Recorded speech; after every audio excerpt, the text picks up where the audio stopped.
Hello Catherine, we've got the transmission out of your 2006 Ford Escape. This is what the transmission looks like when it's all apart. And I'll go over some things that we found with you, and Eric or Amanda will contact you with the cost estimates, and we'll go from there. So we'll start with the reason why you stop moving.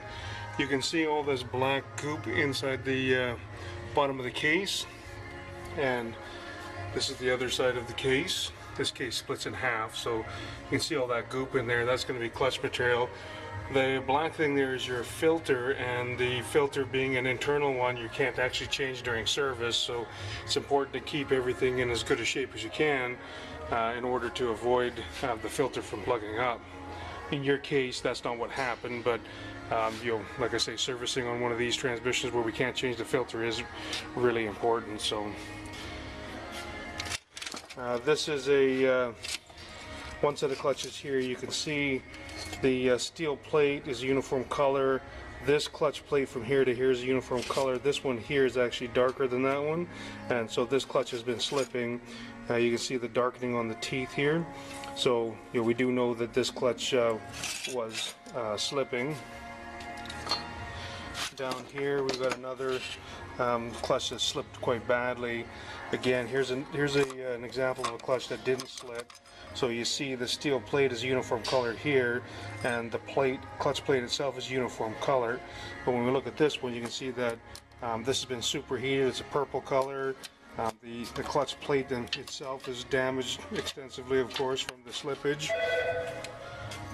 Another set of clutches that is damaged terribly from the slippage. You can see there's no lining left on those discs there at all. All the bushings have been damaged. Like this would be a bushing here. It's been damaged because of the metal contamination. If we look here, there's a little magnet on top of the chain cover. You can see the amount of metal that we can take off of that.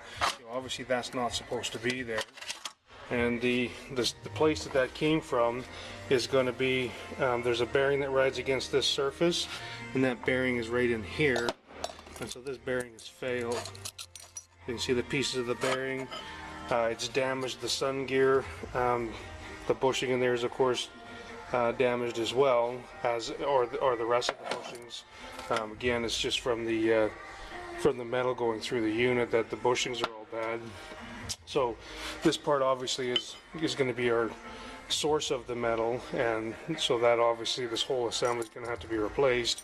Same thing with this planetary here. So this planetary is no good because of the contact that was making there. And all those clutches, we're going to have to replace all the clutches, of course, because they're in terrible shape from the reason why that all would happen is going to be because this filter here is going to be actually plugged up. So you stop moving because the oil can't be delivered from the inlet. Is going to be, that's the inlet right there. And so the oil has to come in here, go through the filter, and then go through this port here and this port here. So there's no question that the filter was plugged up, and that's in all likelihood why the clutches are in this bad a shape. We can't tell how the thing was working 100 kilometers ago because it's so in such bad shape now. Like, I wish we had smell-o-vision so that you can smell how burnt it is. And of course the shape of these clutches is going to obviously be very evident with the condition of the oil as well. So as I said, Eric or Amanda will contact you with the cost estimates, but now you saw what we found inside your transmission. Thanks.